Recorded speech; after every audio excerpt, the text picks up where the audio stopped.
Eh bien, bonjour à tous. En ce temps qui nous rapproche de Noël, nous poursuivons notre chemin avec saint François de Sales, l'introduction à la vie dévote. Comme dans tous les beaux feuilletons, rappel des épisodes précédents, nous sommes aimés, c'est le préalable, et puis nous sommes appelés à traduire avec notre différence, avec ce que nous sommes, ce chemin de réponse à l'amour de Dieu. Alors, François de Sales nous invite à percevoir que nous avons reçu des talents. Et c'est vrai qu'on peut toujours regarder les talents des autres. Comme le disait un penseur qui n'était peut-être pas si célèbre que cela, on a toujours du mal à s'occuper de ses oignons, on veut toujours s'occuper des oignons des autres parce que nos propres oignons nous font pleurer. Mais en fait, rappelons-nous la parabole des talents, auquel fait allusion bien sûr François de Sales. Certains, c'est vrai, avaient reçu 5 talents, mais qui étaient une unité monétaire extraordinairement pesante. Enfin, c'était des kilos et des kilos d'argent ou d'or, un talent.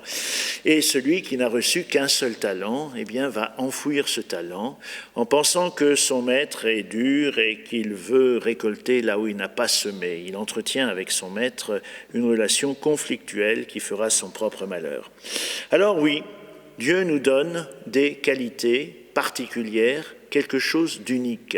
J'aime bien quand je célèbre un baptême, m'adresser aux bébés, je ne suis pas sûr qu'ils comprennent toujours ce que je dis d'ailleurs, même s'ils sont très éveillés sur notre paroisse. Je dis, viens révéler un visage de Jésus qui sans toi ne sera jamais manifesté au monde.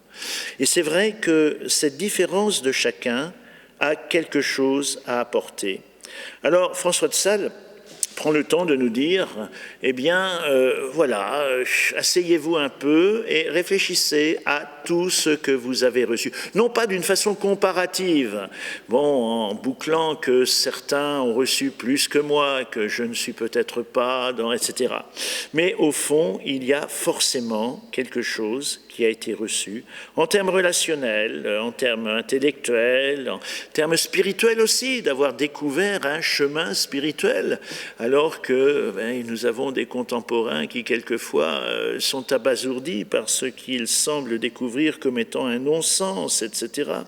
Donc voilà, et c'est à partir de là, à partir de ces talents, que nous avons à développer, encore une fois, cette réponse. François de Sales le dit, « Soyons ce que nous sommes et soyons le bien, pour faire honneur au maître artisan duquel nous sommes la besogne.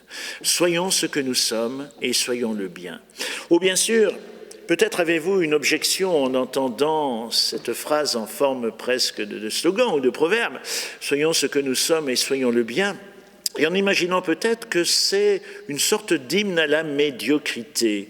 C'est-à-dire, au fond, et je pense toujours à cette petite histoire que j'aime bien raconter, lorsque j'étais directeur de lycée, je devais faire des remontrances aux grands élèves qui ne produisaient pas les résultats que l'on pouvait attendre au vu de leur capacité. Alors, quelquefois, le chef d'établissement est tenu de faire ce genre de reproche à la suite d'un conseil de classe. Et je me rappelle d'un grand gaillard, particulièrement intelligent d'ailleurs, et qui a fort bien marché, mais dont les résultats en terminale étaient, disons, très insatisfaisants, eu égard à ses capacités. Je fais venir, et je lui fais les reproches adéquats. Il me regarde avec un petit sourire un peu narquois, c'était déjà un peu inquiétant. Il me dit « Mon père », alors ça, quand quelqu'un vous dit « mon père », surtout un lycéen, ça sent pas très bon, « j'applique la pensée de saint François de Sales que vous avez eu la bonté de nous enseigner ». J'étais un petit peu étonné, mais quand même flatté qu'il ait retenu quelque chose de saint François de Sales. Et il me dit « Voilà, soyons ce que nous sommes et soyons le bien. Je suis paresseux et je suis bien. » Voilà, ce n'était pas tout à fait la façon avec laquelle j'avais imaginé interpréter la parole de saint François de Sales. Bien sûr, ça n'est pas l'hymne à la médiocrité, mais c'est de redire encore avec un certain réalisme que chacun a apporté en son état de vie, c'est-à-dire marié, pas marié, avec telle ou telle activité, célibataire par choix ou pas par choix. Donc chacun a apporté quelque chose d'unique et de particulier. Je transpose un peu la pensée de François de Sales une fois de plus. Quand on a l'occasion d'observer un peu la nature, on remarque que chaque espèce végétale est merveilleusement différente des autres. Et c'est vrai. encore plus dans notre beau pays alpin qu'ailleurs. Une prairie de montagne au printemps, mais c'est sublime, chaque espèce étant différente et même à l'intérieur de la même espèce, chaque fleur ayant sa particularité lorsqu'on prend le temps de se pencher vers elle. Alors qu'il pourrait y avoir des monocultures, je ne sais pas, de champs de tulipes par exemple, qui seraient tous identiques et conformes. Cette diversité de la nature, cette beauté qui se traduit finalement par la différence. Eh bien, nous dit François de Sales, Dieu désire la même chose pour les chrétiens qui sont d'une certaine manière les plantes, les fleurs de son Église. Effectivement, le cadre, l'artisan, l'étudiant, l'enseignante auront à adapter leur vie chrétienne à leurs activités. À quoi ressemblerait un évêque qui rêverait d'isolement, de désert ? Des parents qui voudraient être pauvres comme des frères mendiants agiraient avec inconscience vis-à-vis de leurs enfants. Un employé qui voudrait passer 8 heures de prière chaque jour à l'église comme un moine serait vite licencié. Et il rajoute, tu penses que j'exagère? Malheureusement, pas complètement. Il y a toujours, et on le disait hier, des gens qui ont envie d'être autre chose que ce qu'ils sont. Alors, rajoute François de Sales, ma conviction sans réserve est que l'union à Dieu n'empêchera absolument pas de vivre les activités qui sont assorties à ton devoir d'État, à ton travail, à tout ce que tu as à faire, mais donnera une dimension intense de réponse à Dieu si on l'accepte.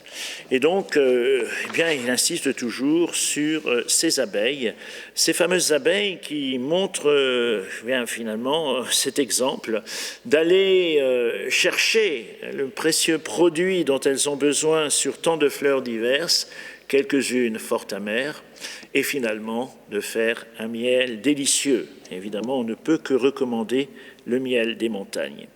Alors à partir de là, François de Sales, qui n'est pas naïf, nous dit « Nous sommes appelés à faire un travail sur nous-mêmes.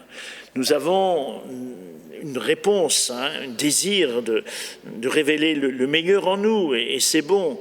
Mais comme le dit le philosophe Baruch Spinoza, nous ne sommes pas toujours attirés par le bien, mais quelquefois nous appelons bien ce qui nous attire. » Et là, nous avons un travail à faire sur nous-mêmes, un travail de conversion. Mais vous voyez qu'il n'est pas préalable. Nous ne commençons pas par dire « il faut se convertir », nous commençons par dire « je suis aimé ». Et si je veux répondre à cet amour, eh bien, effectivement, ma réponse, peu à peu, va s'ajuster à cette immense tendresse de Dieu. Et pour ça, François de Sales conseille d'être patient et courageux. Patient. Parce que quelquefois, avec un désir, je ne sais pas, à l'issue d'une retraite ou une chose comme ça, eh bien, d'incarner une réponse vraiment très belle à cette tendresse de Dieu, nous mettons, comme on dit, la barre beaucoup trop haut. Et puis nous nous décourageons. Et nous retombons toujours dans les mêmes fautes. Et c'est vrai. Je dirais, quand on fait l'expérience de la confession, on a quelquefois l'impression d'être toujours retombé dans les mêmes ornières. Eh bien, François de Sales nous dit « Chercher à s'améliorer durera aussi longtemps que notre propre vie. Ne t'inquiète pas de tes défauts. Cherche simplement à ne pas les utiliser trop souvent, mais ne pense pas que tu pourras en supprimer un par semaine, par exemple pendant le temps de l'Avent, et arriver ainsi à la perfection à Noël. Quand Dieu te demande de devenir parfait, il sait que la perfection consistera non pas à supprimer tous tes défauts, mais à lutter contre eux. » Alors j'aime bien, c'est dans le journal d'un curé de campagne, vous savez, ce petit curé, c'est dans Bernanos, qui parle avec un collègue beaucoup plus ancien, qui lui raconte une petite anecdote, et ce curé lui dit « Ben voilà, j'ai eu autrefois une sacristine. C'est une religieuse. Elle était vraiment d'une ardeur incroyable. Quand elle est arrivée dans ma paroisse, elle s'est mise à tout astiquer, tout reluiser. Je ne retrouvais même pas la maison du bon Dieu tellement ça brillait de tous les côtés. Et puis elle s'est épuisée à la tâche, elle en est morte. Alors sa faute, raconte ce curé, sa faute, eh bien c'est d'avoir cru qu'elle pouvait anéantir la poussière. Donc bien sûr, il faut lutter contre la saleté, mais elle n'avait pas compris qu'une église, c'est forcément sale quelque part, puis une chrétienté aussi, puis des croyants aussi, et qu'on ne peut pas anéantir la poussière, mais qu'on peut lutter contre elles. Eh bien, c'est bien un peu ce que François de Sales nous dit. Ne cherchons pas à avoir des ambitions démesurées, mais cette lutte, elle est à notre portée. Et il faut être comme les pauvres, quelquefois, se contenter de petits gains. Les pauvres, à la sortie de l'église, ne s'attendent pas à recevoir des coupures de 500 €, mais 1 ou 2 €, eh bien, finalement, apportent une certaine satisfaction. Donc voilà, au fond, chacun est unique, chacun est différent, et chacun a vocation à apporter une réponse, la sienne, à cette immense tendresse de Dieu.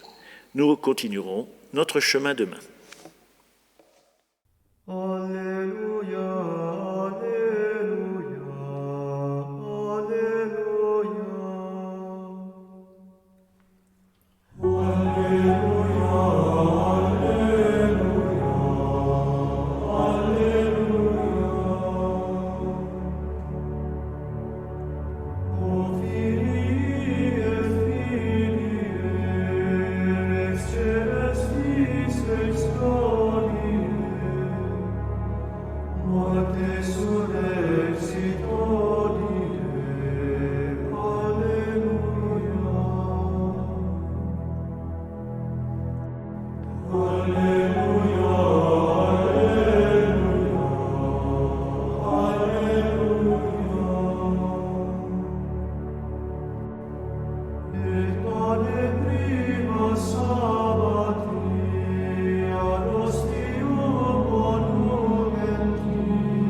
Venerum corpus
Et Dieu ne s'apporte